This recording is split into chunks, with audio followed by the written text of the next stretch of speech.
Hello everyone, তো দেখো আজকে হচ্ছে যে টপিকটা আলোচনা করব এটা ক্লাস 10-এর এবিটি এর 146 পেজে যে আছে লাইফ সায়েন্স সেটা, ঠিক আছে। তো দেখো যেটা প্রথম প্রশ্ন আছে যে নিচের কোনটি বনচারালের চলনকে নির্দেশ করে, তো এটা হবে সি নাম্বারটা। বনচারণের যে চলনটা হয় সেটা হচ্ছে প্রকরণ চলন। তারপরে দেখো 1.2 যেটা আছে নাসপাতির নির্যাসে কোন হরমোনটি পাওয়া যায়, তো এটা হবে সাইটোকাইনিন, ঠিক আছে।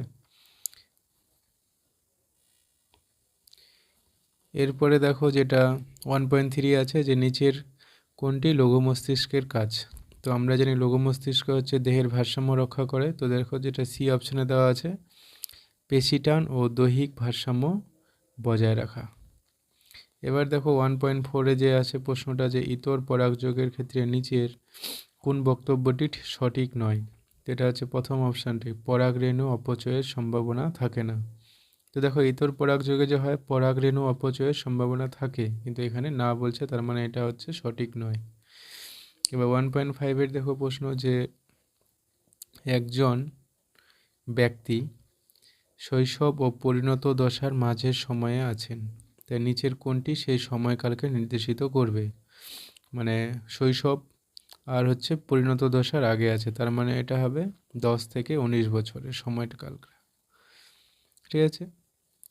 এরপরে দেখো যেটা 1.6 যে বড় এ ছোট এ, বড় বি ছোট বি আর সি দেওয়া আছে জিনোটাইপযুক্ত জীব কত ধরনের গ্যামেট উৎপন্ন করতে পারে, এটা হচ্ছে 2-এর মাথায় কিউব দিতে হবে, কারণ 3টা আছে ভেরিয়েবল। হ্যাঁ, তো 2-এর মাথায় কিউব মানে হচ্ছে 2^3, 2^3 মানে হচ্ছে 8, তো এটা হবে 8 ধরনের। এবার দেখো যেটা 1.7-এ আছে যে দুজন বালকের একজনের কানের লতি হচ্ছে মুক্ত প্রকৃতির এবং অপরজনের কানের লতিটা যে আছে সেটা হচ্ছে যুক্ত প্রকৃতির। এই দুটি হলো পরস্পরের কি জিনিস, লোকাস, প্রকরণ, জিনোটাইপ না ফ্যাক্টর, তো এটা হবে হচ্ছে প্রকরণ, ঠিক আছে। একই রকম মানুষ কিন্তু কারো মুক্তলতি কারো যুক্তলতি, এটা হচ্ছে প্রকরণের জন্য হয়। 1.8-এর প্রশ্নটা দেখো যে অলিগোসিন যুগের ঘোড়ার জীবাশ্মটি চিহ্নিত করো, তো অলিগোসিন যুগে যে ঘোড়াটা পাওয়া গেছিলো সেটা হচ্ছে মেসোহিপ্পাস। ঘোড়ার যে বিবর্তনটা আছে সেটা তোমরা অবশ্যই পড়বে, ওখান থেকে প্রশ্ন অবশ্যই আসবে।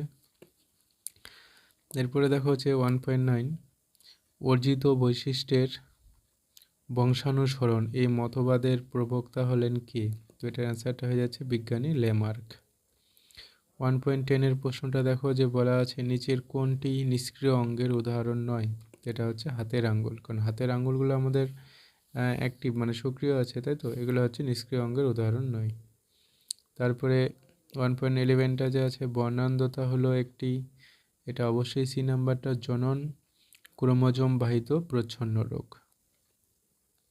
1.12 দেখো নিচের কোন ব্যাকটেরিয়াটি বায়ুমণ্ডলে নাইট্রোজেনের মাত্রা বৃদ্ধি করে, তো এটা হচ্ছে ডি নাম্বারটা থায়োবেসিলাস।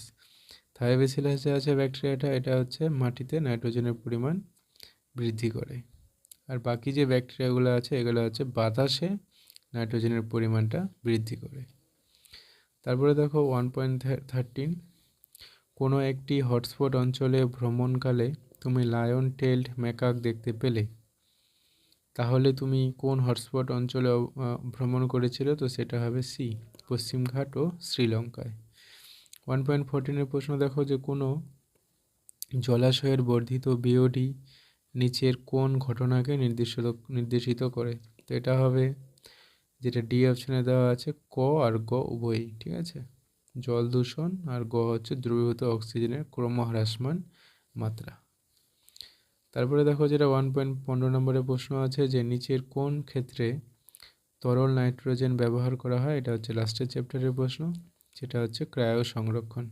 যে ক্রায়ো সংরক্ষণ আছে সেখানে আমরা হচ্ছে টেম্পারেচারটা খুবই কম -196 ডিগ্রি সেলসিয়াস আর তরল নাইট্রোজেন মাধ্যমে ব্যবহার করা হয়, ঠিক আছে।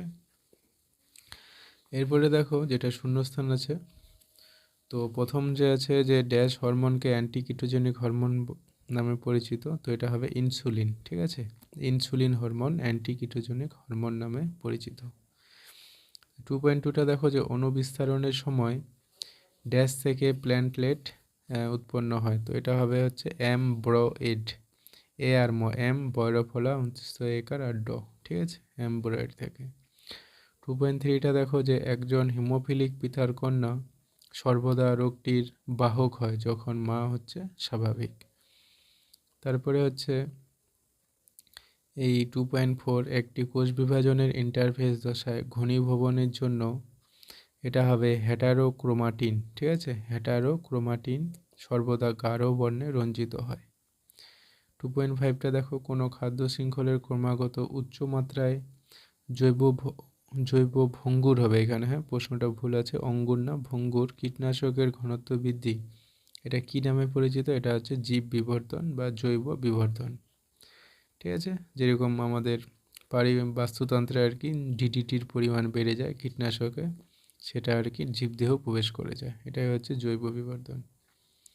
2.6 দেখো যে মাছের পটকা প্লবতা বজায় রাখার জন্য ড্যাশ অংশে গ্যাস উৎপাদন করে। তো মাছের পটকাটা যে আছে অগ্রপ্রকোষ্ঠে গ্যাস উৎপাদন হয়, ঠিক আছে, তো এটা হচ্ছে অগ্র অংশে গ্যাস উৎপাদন করে।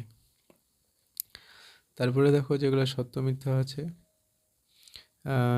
2.7 কোনো ব্যক্তি কাছের বস্তু ঠিকমতো দেখতে না পেলে তার অবতল লেন্স ব্যবহার করা উচিত, তো এটা অবশ্যই ঠিক, ঠিক আছে, কাছের বস্তু না দেখতে পেলে অবতল লেন্সই ব্যবহার করতে হবে। আর দূরের জিনিস যদি না দেখতে পায় তাহলে হচ্ছে উত্তল লেন্স, ঠিক আছে। 2.8 প্রশ্ন দেখো যে বেশ সংযুক্তিকালে এডেনিন থাইমিনের সঙ্গে 3টি হাইড্রোজেন বন্ধনী দ্বারা যুক্ত থাকে, তো এটা হবে ফলস। এর কারণটা হচ্ছে মানে এটা মিথ্যা হবে, এর কারণটা হচ্ছে দুটা না, এখানে তিনটা যে লেগছে এটা হবে 2টা হাইড্রোজেন বন্ধনের সঙ্গে যুক্ত থাকে। তারপরে দেখো 2.9 এসটিএইচ এর কম ক্ষরণে শিশুদের ক্রেটিনিজম রোগ হয়, তো দেখো এটা হবে মিথ্যা, এর কারণটা হচ্ছে এসটিএইচ এর জন্য না, থাইরয়েড যদি কম ক্ষরণ হয় তখন হচ্ছে ক্রেটিনিজম রোগটা হয়। 2.10 হচ্ছে মরুভূমির উষ্ণ পরিবেশে ক্যাকটাস জল ছাড়াও একটানা অনেক দিন বাঁচতে পারে, তো এটা তো স্বাভাবিক, মরুভূমির উষ্ণ পরিবেশে ক্যাকটাসই জন্মায়, তো এরা জল ছাড়াও অনেক দিন বাঁচতে পারবে, এটা অবশ্যই সত্য। 2.11টা দেখো যে তামাক চিবোলে প্রধানত ফুসফুসের ক্যান্সার হয়, তো এটা হচ্ছে তামাক যদি চিবায় তাহলে হচ্ছে বেসিক্যালি মুখের মধ্যে ফুসফুস হয়, মানে মুখের মধ্যে ক্যান্সার হতে পারে, তো এটা হচ্ছে মিথ্যা, ঠিক আছে, এটা হচ্ছে মিথ্যা। এবার দেখো যেটা 2.12 আছে যে সাধারণ ফার্নকে যৌনক্রমের আদর্শ উদাহরণ হিসাবে উল্লেখ করা যেতে পারে, তো এটা হবে অবশ্যই সত্য, ঠিক আছে। তারপরে দেখো যেটা মিলানোটা আছে যে প্রথমটা কি বলেছে সিলিয়ারি বডি, তো এটা হবে সিলিয়ারি বডিটা হচ্ছে লেন্সের উপযোজন, এই সিলিয়ারি বডিটার জন্য আমরা হচ্ছে চোখটাকে ছোট বড় করতে পারছি, ঠিক আছে। তারপর এটা দেখো যেটা খণ্ডীভবন আছে এটা হবে স্পাইরোগাইডা, স্পাইরোগাইডা যে আছে এরা হচ্ছে খণ্ডীভবন প্রক্রিয়া বংশবিস্তার করে, অযৌন জননের মধ্যে আছে অঙ্গজ উদ্ভিদ জনন যে আছে সেখানে আর কি, ঠিক আছে। আর দুটাই ছোটটি এটা হচ্ছে অবশ্যই দুটা সেম জিনিস, তার মানে হোমোজাইগাস প্রচ্ছন্ন হবে। তারপরে মাইক্রোস্ফিয়ার হবে প্রোটিনয়েড, এটা ভ না ড হবে, ঠিক আছে। তারপরে হচ্ছে অসম্পূর্ণ প্রকটতা, এটা হবে ফিনোটাইপ অনুপাত 1:1, ফিনোটাইপ অনুপাত যেটা হচ্ছে 1:1 সেটাই হচ্ছে অসম্পূর্ণ প্রকটতা।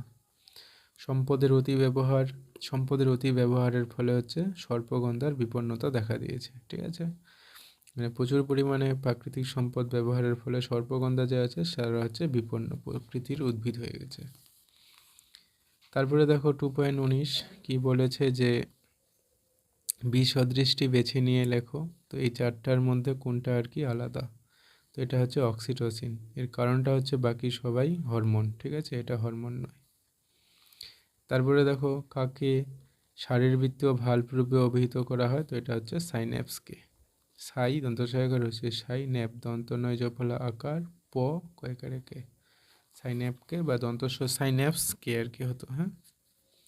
তারপরে দেখো 2.21 নিচের সম্পর্কযুক্ত একটি শব্দ জোড় দেওয়া আছে আর কি অন্যটা, আচ্ছা ঠিক আছে। তো প্রথমটা কি দেওয়া আছে দেখো যে প্লাজমোডিয়াম হচ্ছে বহু বিভাজন আর ইস্ট হচ্ছে কোরকোদ্গম, মানে কোন পদ্ধতিতে জননটা সম্পন্ন করে সেটা আর কি আলোচনা করতে বলেছে।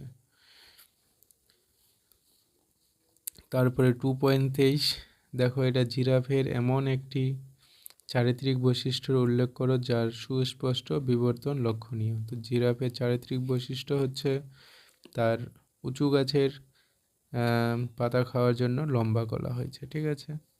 2.24 মিলার এবং উরে পরীক্ষা থেকে প্রাপ্ত যে কোনো একটি জৈব অম্লের নাম। তো জৈব অম্ল আমরা হচ্ছে দইয়ে যেটা থাকে ল্যাকটিক অ্যাসিড, এটা মনে রাখবে। মিলার আর পুরে পরীক্ষা করে সে ল্যাকটিক অ্যাসিডটাও বানিয়েছিল, ঠিক আছে, যেটা হচ্ছে জৈব অম্ল।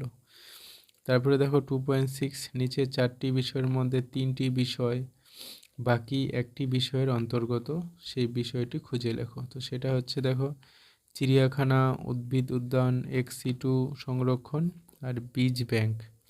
এই দেখো চিড়িয়াখানা, উদ্ভিদ উদ্যান আর বীজ ব্যাংক এগুলো সবাই হচ্ছে এক্সিটুর মধ্যে পড়ছে। তো এখানে বাকি 3টা জিনিস কোনটার মধ্যে অন্তর্গত, সেটা হচ্ছে এক্সিটু সংরক্ষণ, ঠিক আছে।